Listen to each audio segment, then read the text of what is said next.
I'm not allowed to see birthday parties, graduation. Somebody more mature will see her through her maturation. So be glad for the laughter in your living room. When I was about 7 years old, we had a family picture made. My mom, my dad, my younger sister, and I. And I would look at this picture over the years, and I would always think about that Sesame Street song that said, one of these things doesn't belong here, one of these things isn't the same. And I was always that one thing. My sister looked just like my mom, and even though I had dark hair like my dad, I never really thought that I looked like him. I sort of remained satisfied growing up with whatever answer my mom gave me. As I had my own children, I just kind of brushed it aside, and young mom, you just don't have time to think about things like that.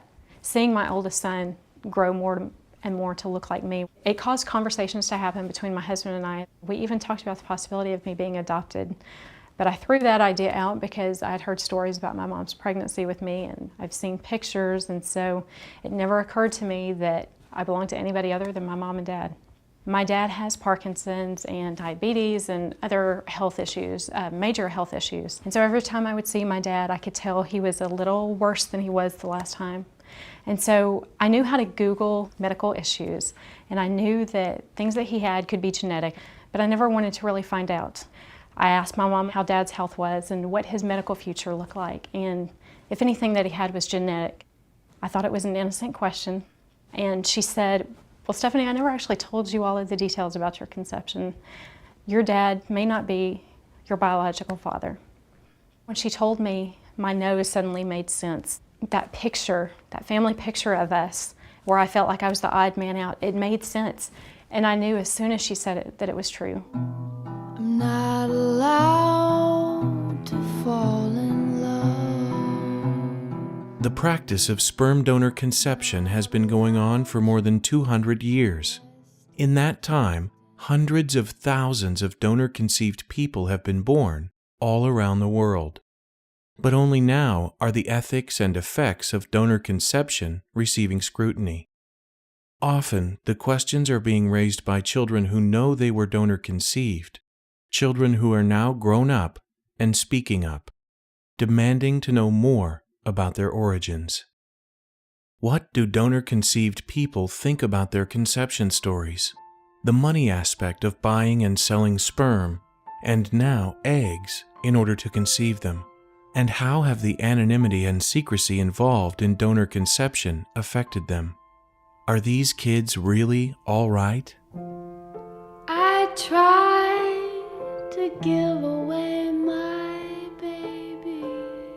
It's difficult to know just how prevalent the practice is, but estimates are that 30,000 to 60,000 children are conceived by sperm donation each year in the United States. And this is now a global enterprise. Sperm and eggs are sold and shipped internationally. And there is almost no tracking or monitoring of donors or of the children conceived this way. Still, it's easy to think of sperm donation as nothing more than a way to help couples with infertility have a baby.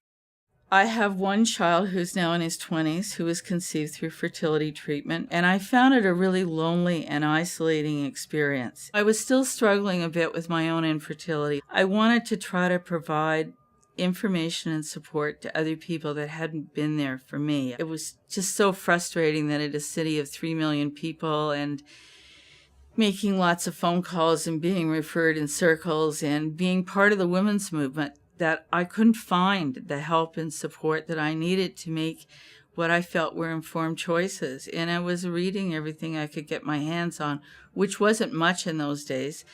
It was a lot of conflicting information. I didn't know what to do. At times it felt like the doctor who was treating me didn't know what to do.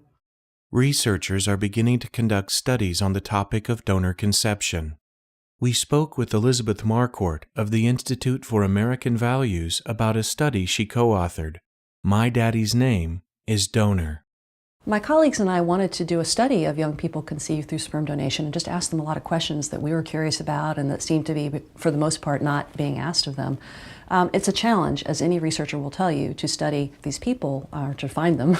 Our study is pretty unique at the moment in being representative of a large sample in the U.S.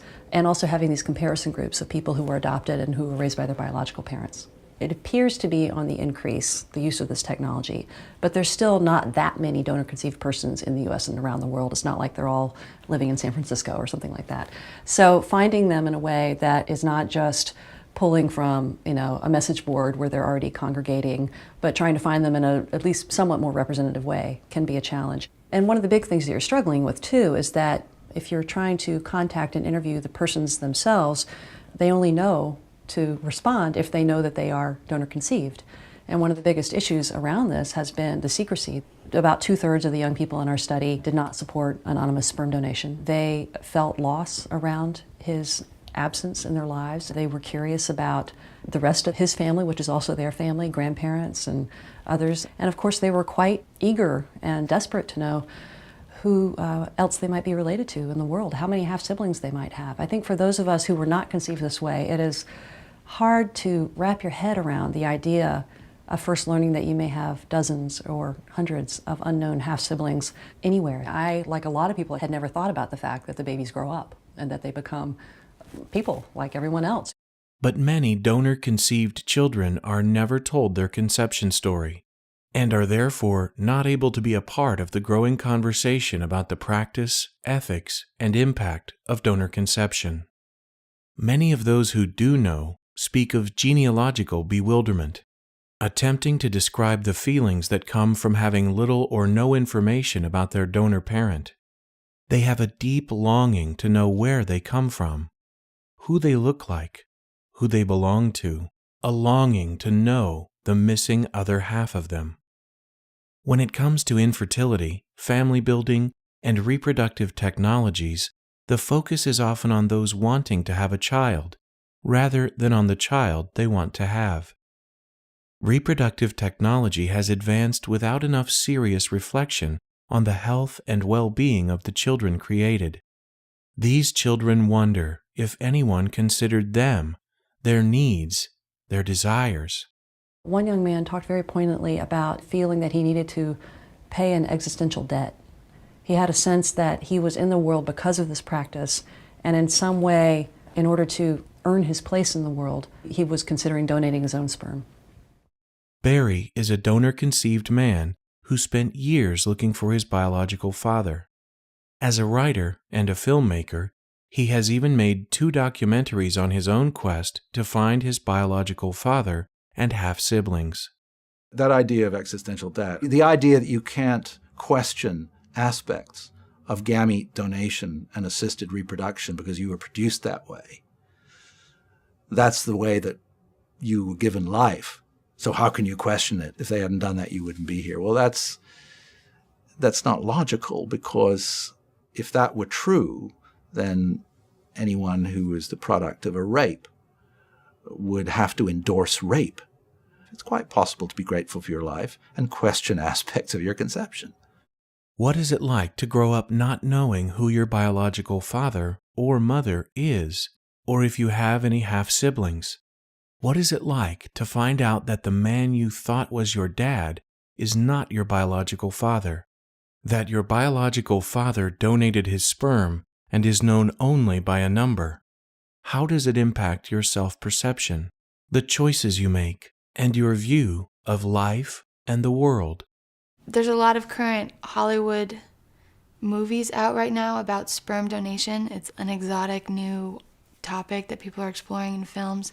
And unfortunately, I think that a lot of them are humiliating and degrading, and they're all focused on the mother's perspective. None of them really do the hard work of digging deep, trying to find the truth for the children.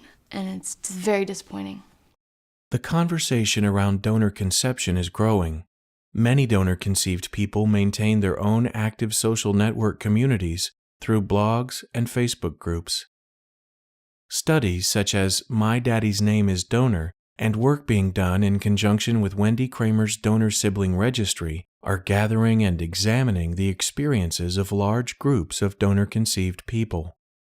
We wanted to hear directly from them, so we interviewed 3 donor-conceived people, asking them to tell us their stories.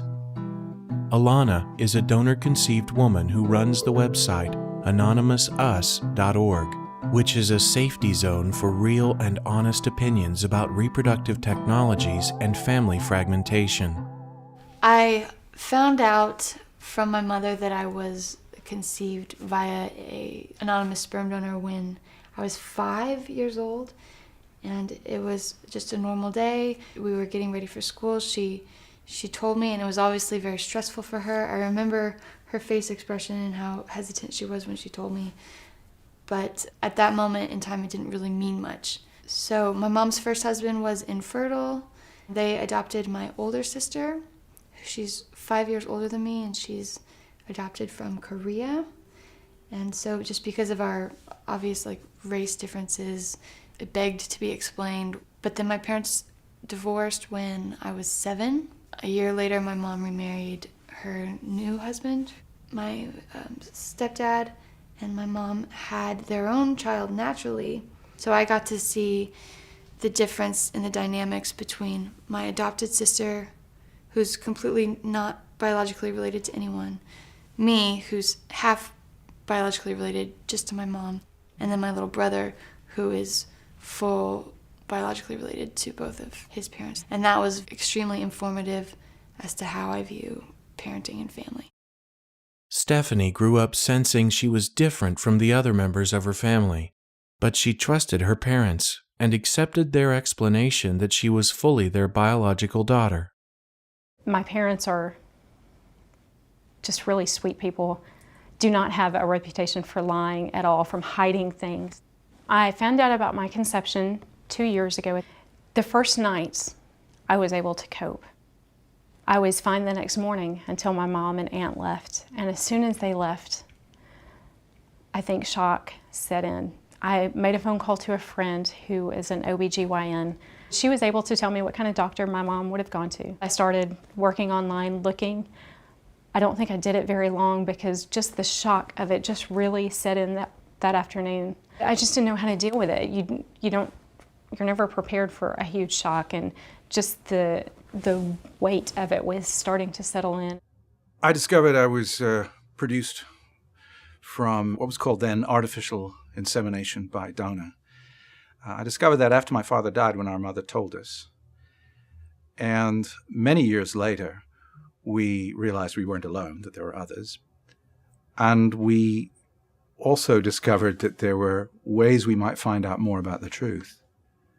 So my sister and I set out on a quest to see if we could find anything more about the man who made us and the 500 or 1,000 half-siblings that I have. We succeeded, after many years, in identifying both the sperm donor and also have found 12 half-siblings. The man who did the deed was the husband of the woman who was the doctor whose practice it was. And these were pioneers. She was one of 2 doctors then in the United Kingdom who were doing this during the Second World War. And this guy, his name is B.P. Wiesner, my bio dad, he donated or provided and profited from sperm from at least the early 40s up until probably the late 60s. My relationship with my mom has always been really great. I felt very loved by her. She really wanted to be a mom.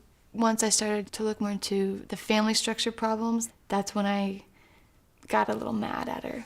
And we had a brief period where my activism upset her. We didn't really speak because we didn't have the words to speak to each other in a dignified way. She supports my activism now. I think she understands what the problems are. She's willing to recognize my loss, which is big. Until I was 20 years old, the only thing I knew about my biological father was that he was blonde with blue eyes and he had a college degree. So my whole childhood was filled with creating a story around those three facts. And why would someone donate their sperm? It's not donating. Why would somebody sell their sperm? He must have been really poor. So maybe he was a musician, or maybe he was an artist. And my mom, we embraced that theory. I was always more interested in music and arts because I thought that that's who I was. But when I was 20 years old, I registered with Donor Sibling Registry. I found out that he was a doctor. He's of Polish descent. He's 5'9". He's raised Catholic. He used to be a scuba instructor. His donor number is 81. And that's basically all I know about him. I found out about my conception at the age of 32. It was really difficult to go that long not knowing the truth. But I'm really glad that I didn't know as a child, because I think that I would have been probably much more difficult than I needed to be. I'm a very people-pleasing person. I was the child that fell in line when my parents said, do this, I did that. But I have a feeling, just knowing me and my nature, that I probably would have been a lot harder on my dad than I needed to be. I probably would have tried to buck him whenever I could. And that would have been telling my dad that he wasn't my dad, he wasn't the boss of me, he wasn't my real father. That would have just cut him to shreds. I was middle-aged when I found out the truth of who it was. I was only 18 when I found out I was conceived this way. The world suddenly became very silent. Our mother was very nervous when she was telling us, and I felt worried about her. We were all grieving the loss of my father in an accident a few months before. Yeah, it was a shock. But, you know, when you're 18, you also think, oh, you know, this is something special about me, and you kind of look for things that are special about you. So I had a sort of secret. And I also felt that, you know, I knew enough to know that there was a lot of changes coming, that reproductive and genetic medicine was charging for it. Even in 1970, it was clear. You know, I'd read Huxley's Brave New World. You know, we all knew that this was coming. So I thought, wow, I'm one of the first produced by science and not sex. There was no sexual act which produced me, except masturbation. While their stories and family situations may be different, the issues surrounding donor conception in the lives of those created this way are often similar. Many talk about secrets and mystery, about feelings of loss and abandonment, and about wanting to know their biological fathers and that whole side of their family. Adopted kids do feel abandoned by their birth parents. Donor-conceived children have a little bit different of a story because we're always told how wanted we are. Kids born via sperm donation, they're very wanted by their mothers, which is always a good feeling. But there is that flip side of you were abandoned by someone. Adopted kids are not created on purpose with that separation. Adoption led to sperm and egg donation because adopted kids were being told constantly, biology doesn't matter, it's just how you raised, these are your real parents, the persons who raised you. And that rhetoric led to a new belief system that said, well, then it's okay to create kids biologically separated from their natural parents on purpose. We had one set of language meant to protect adopted children and adoptive parents, but now that's led to manufacturing of kids with separation. People in the fertility industry, they like to sort of pretend that at one hand, it's incredibly important. You know, they'll say like, well, you know, you pick the donor very carefully, and then when they come back for a second child, oh, would you like a child from the same donor so that your siblings will be full siblings, because the blood bond is so important. And the next month they say, forget about it. It's just like a blood donation. It doesn't mean anything. You know, how many people, if they're told that they're sitting in an office across from somebody or a factory floor for the last 10 years, who they've known for years, is actually their brother, would say, oh yeah, so what? For most people, it's meaningful information. And to pretend it isn't goes against human culture, goes against human nature. Sometimes it's argued that adoptees have more need to know their parents than we do because they are abandoned or, you know, or given away or placed, whatever phrase you want to use. And so there's a trauma there. That equally argues the other way. They might equally want to be less motivated to find out who they were because of that fact. But what unites the children of assisted conception and gamete donation and adoptees is a certain genealogical bewilderment, a certain curiosity. And I would say that, I'll state it this way, that nobody has the right to withhold significant personal information about a person from that person.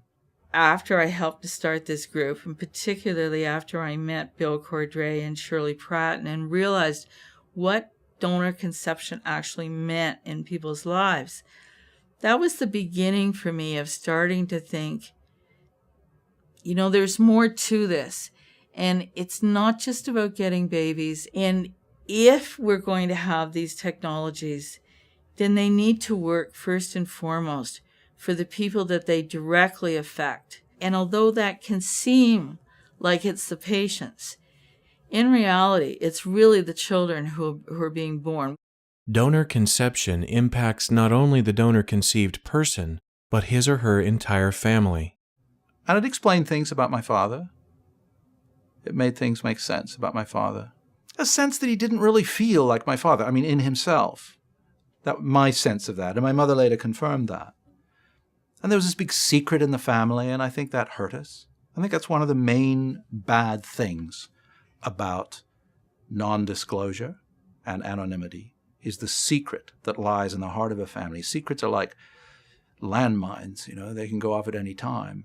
But until they go off, you're sort of treading around them.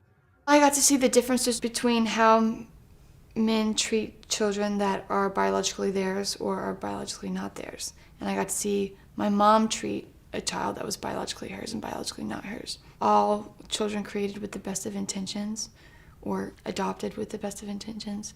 When the divorce happened, my mom's first husband, he wanted to keep full custody of my sister, but he didn't want to keep custody of me. It was that symmetry in parenting where he felt purpose in raising her. He felt like her father. And with me, my biological relatedness to my mother just emphasized what I didn't have in common with him. We spent a lot of time debating on telling my family. I wanted them to know. I told the world through my blog. It felt very good to get the secret exposed to the light. But I didn't want to dishonor my parents by telling them something that my parents obviously didn't want anyone else to know. And so I kept that secret for quite a while. And recently, we began telling my family. And they were all very accepting. My sister just found out recently, and I think she was very shocked, very surprised. She didn't want me to be upset with her for being my dad's biological daughter. And I could understand where she was coming from, but I had to let her know it wasn't even about her. She's not in the picture when it comes to my emotions, my feelings. I love her. She told me the night that we told her that I'm still her sister. I'm not her half-sister. I'm her real sister and whole sister. And so I wasn't sure how she would take it, but she took it with a lot of grace and dignity. I have not told my children yet about my conception. They're too young to really have the full story. I do plan on telling them when it's time for them to know. I think that my parents have handled me being public with my conception very well. I was very hesitant at first to do it because I was really torn between my love and respect for them and not wanting to hurt them and my need to get out there and know. I don't mean it to reflect badly on my mother. I love my mother. I don't want her to look bad or to feel bad. I think she was very brave to bless me by saying, yes, go do this. Donor-conceived people scour the internet and school yearbooks, cold call fertility doctors and clinics, and register on websites like Donor Sibling Registry, looking for any information or details on their beginnings, their family tree, and their genetic and medical history. Kathleen LaBounty wrote personal letters to 600 former students of Baylor College of Medicine, where her biological father attended. Lindsay Greenewalt asks on her blog, "Are you Zytex donor 2035? Thanks to advances brought about by the Human Genome Project, many use DNA testing as part of the search for their unknown parent." I am looking for my dad from day 2. I've been searching for my father, And it's a very emotionally draining thing to do. I kind of do it in spurts. I can go a couple of weeks and spend every spare moment online. And then I have to go a month or two and just not think about it. There are so many dead ends, and it's like just hitting your head on a wall over and over again, trying to find what you're looking for. I want to find my biological father because he is an important part of my life. I wouldn't be here without him. I want to look in his face, or at least look at a picture of him, and I know that I'm going to see myself. I look in the mirror and I don't know who I look like. I don't know who I came from. I know that he is Jewish, and so there's a whole family history there that is probably painful and beautiful all at the same time, and it's my family. I want to know that story. I want my children to know where they came from. I have done 2 DNA tests. I've done one with my mother, which will be helpful in the future if I find somebody who could be a possible sibling. And if I don't find him, it won't be because I didn't look for him. I've thought about what it'd be like to meet my biological father, and I know that a lot of people have a burning desire to meet their donor father. I wanted to use my time wisely. I didn't want to waste 10 years searching for a man just to have him never manifest. So I'm registered with the Donor Sibling Registry, and I'm doing my activism, and I'm telling my story, but I've let go of the idea that I will find him. In fact, my search, the reason I would never have gotten anywhere with the search was because DNA testing didn't really exist. The internet has made a lot of difference. It allows virtual communities to develop and communication to be very quick and research to be very thorough. Like I was able to look at my bio dad's voyages across the Atlantic, looking at shipping records. It was quite a detective search. And the funny thing about his anonymity is that it's such a weak protection. As DNA gets better and better, some child is going to go to school and come back with a little swab kit, and they'll have little home DNA tests in the better high schools. You know, it's going to be a little difficult for those parents who've chosen to lie. Other issues go beyond the practical matters of genetics and medical history into deeper issues of trust and personal identity. I don't think that a government or a clinic or a doctor has a right to withhold significant information from a person about that person. It seems to me the stuff of the KGB or a totalitarian state. In the United Kingdom, adoptees have an absolute right to know when they reach adulthood, to see their original birth certificates. I don't think that the state should intrude on family life and instruct parents what they have to tell their children. I would say to parents that if you decide never to disclose to your child, you could conceivably be contributing to your child's ill health and death because you don't have accurate medical information. Medical history is something really important for a lot of people to know, but it's not the only issue. There are things much deeper than just medicine and health that affect who you are as a person who doesn't know where half of their family is, where they came from, who they are. It's the identity. It's little wonder that donor-conceived people are speaking up more and more. But when they do, they are often met with insults and hatred. I had done an experiment telling my friends when I was 13 and in junior high. I told one person and she told the entire school, and then I became known as the test tube girl, which was humiliating for a 13-year-old. And I've done experiments where I tell people that my biological father's dead, which is much easier actually because it shuts people up, but they console you. They understand that you're sad about it, but that doesn't feel good to lie about that either. So whenever I try to tell the truth to people, it still makes them uncomfortable. We were able to really spark a debate in the public media, which I was very happy about. And there was a lot of mixed reactions.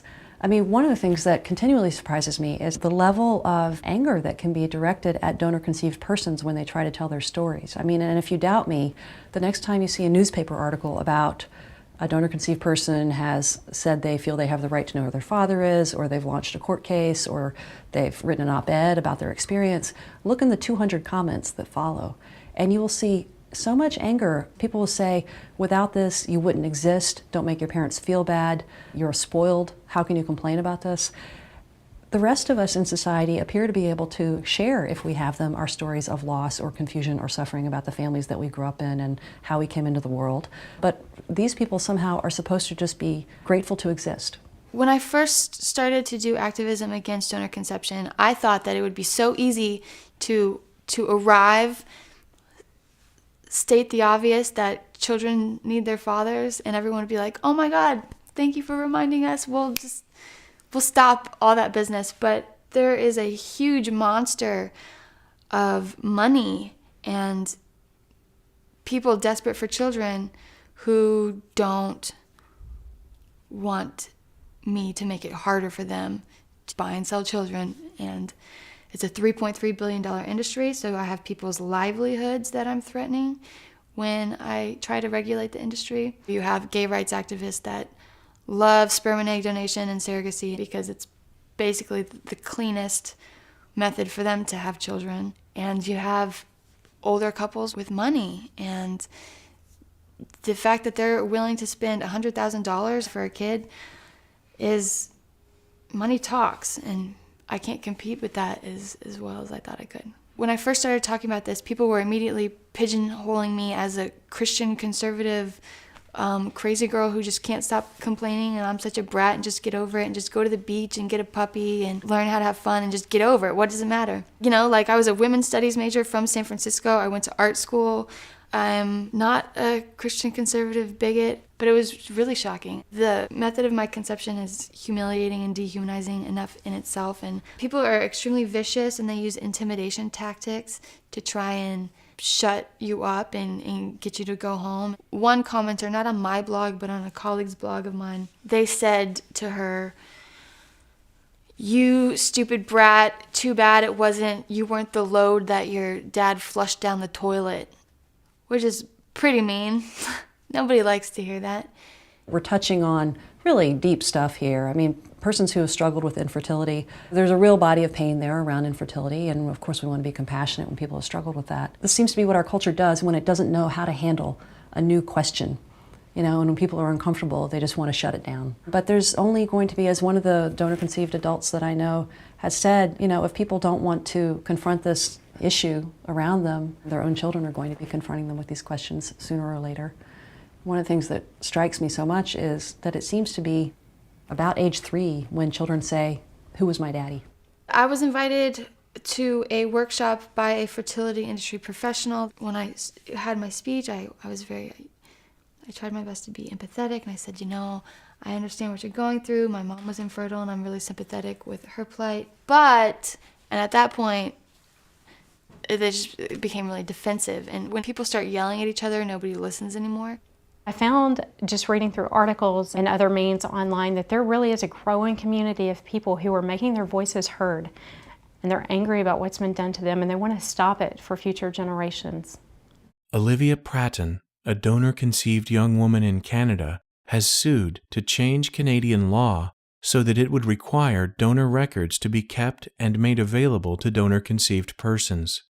So far, she is winning, but the case continues to work its way through the Canadian court system. And she needs you,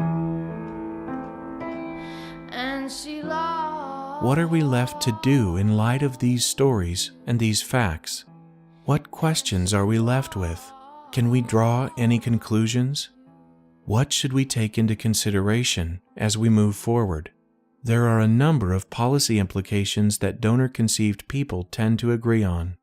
2/3 of young people who are conceived through sperm donation believe they have the right to know who their fathers are. I think it's pretty clear that persons conceived this way, the people who are most directly impacted by this practice, the majority of them do not believe that we should have anonymous sperm and egg donation. And there are a number of nations that are leading the way: Britain, parts of Australia, New Zealand, Norway, Sweden, and now, most recently in British Columbia in Canada, the anonymous donation of sperm and eggs is no longer allowed. I hope that the U.S. can follow that. I mean, the U.S. is really the Wild West of the reproductive technology world. I am a huge fan of Sweden's policy on sperm and egg donation. There's a central place that all kids can go to find out who their biological father or mother is. The records will not be destroyed. You have to be married and in a stable relationship. You have to have a letter of consent from the infertile spouse. There's a maximum number of donations that can be made in Sweden, which is 6. Unintended incest is a real problem, and when you have a sperm donor he has 100 kids out there in some geographical area and they don't know who each other are, it's a big problem. The important thing is to have a central registry somewhere where you can find, who has done what. It would seem to me to be pretty damn obvious that you need that. The United States has nothing like that. It's completely cowboy country. Person could have thousands of children. There's a kind of a yuck factor there. It's a little hard to express why there's a yuck factor about it. Then there's the question of accidental incest, as my bio-dad called it in a letter to his star donor. The trade in sperm and eggs happens across borders. People go to other countries to get fertility treatments where it might be cheaper or where they can get access to procedures there that they can't get access to at home. You can order sperm from Denmark that's shipped to you frozen in the US and your doctor can inseminate you with it. Well, now if you find out that you're donor conceived, your sperm donor might be a man in Denmark, or your surrogate mother might be a woman in India, or your egg donor might be a woman in Russia. Also meaning you could have half-siblings anywhere in the world. Try to think for a moment what it's like, what it would be like if you were not conceived this way or if you were not adopted, to grapple with the fact that of not even knowing whether your own father is alive or dead. I mean, this is the kind of uncertainty that these people are wrestling with. Some would say, well, even if one country bans it, people can still go elsewhere. But I do believe that our laws and our policies set important norms. There's also international law support for this. The UN Convention on the Rights of the Child say that children from birth have the right to an identity and a name and to know and be cared for by their parents. This was ratified in 1989 by all nations in the world, except for the US, unfortunately, and Somalia. We have learned, I think, the hard way often enough that just separating those bonds, that undoing the human family, that trying to kind of just say that kinship doesn't matter, leads to a lot of pain. I don't want to be draconian or sound draconian about it, and I am sympathetic to the desire to have children, but I do wonder if just openness alone, just getting rid of anonymity and saying let's just be open about it and talk about it and let people know how they were conceived and maybe even bring the sperm donor in as a known donor, or let's call him uncle, and or the child can have a picture of him. I'm not sure that that's enough either. I think it still requires a lot on the part of the child. Others worry about the commodification of baby making and an industry that sees babies as products to be designed, bought, and sold. There's definitely an element of baby buying, baby selling to this whole process. Adoption built a framework that said it's okay to separate kids from their biological parents. Then we went to a manufacturing process where it's okay to do this on purpose. And now we have price tags on people in a very literal way. And you have different price tags for different people depending on how much you value those certain characteristics. Blonde, blue-eyed, college degree, athletic. If you have sex and you become pregnant, you have a right to raise your child. You don't have a right to someone else's child, and you don't have a right to purchase people. I believe it's offensive that money is involved at all. I believe we're talking about the commodification of life here, and I have seen the effects on young people who realize that they are the result of a commodification. On my website, anonymousus.org, it was very upsetting. One of the stories that was submitted was an anonymous story by a mother, or potential mother. She used an anonymous sperm donor to get pregnant, then decided maybe this isn't a great idea, so she aborted the kid. She still really wants a kid, so she admitted, she's like, but I think I might go back to the sperm bank and do it again. And it's extremely upsetting that people view children as like a commodity to be bought and had. I would really like to see it be abolished altogether. There's just something about knowing where you came from. The American Society of Reproductive Medicine has endorsed directed, known donation. But if donors and parents do not agree, biological origins remain secret, and donor-conceived persons may never be told of their conception story. They really want to keep egg and sperm donors anonymous because it threatens their relationship. Why did my mom use an anonymous sperm donor instead of having a one-night stand with a willing friend? Because that was a threat to her relationship.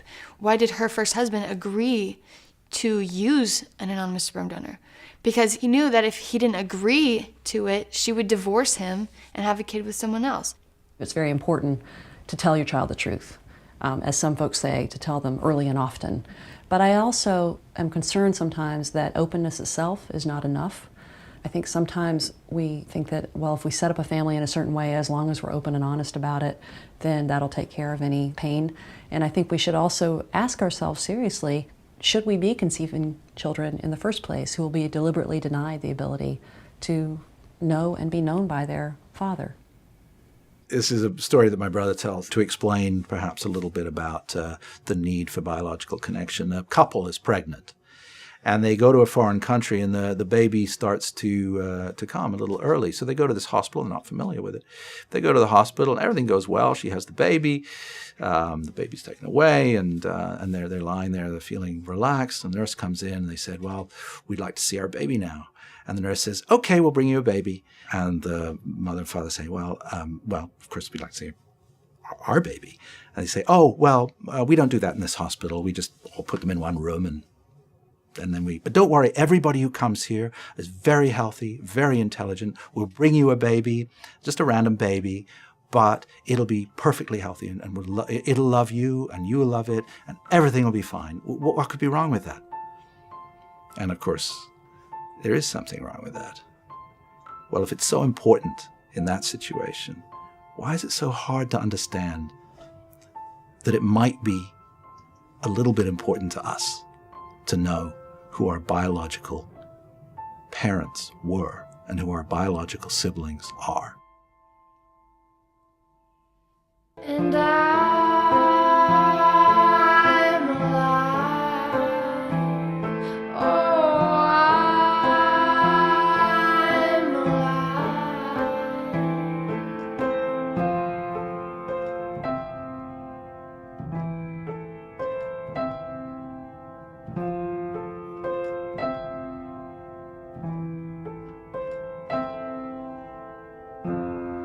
I tried to give away my child up to the skies, into the heavens, into the wild. I hope she wants me back, wants me back. I hope she wants me back. I hope she needs me in her life, in her life, in her life. Oh, mama wants you, baby, need you, baby. Wants you, loves you, hugs you, wants you, need you, baby. Wants you, mama wants you, baby, need you, baby. Wants you, loves you, hugs you, wants you, need you. She wants you, mama wants you, baby, need you,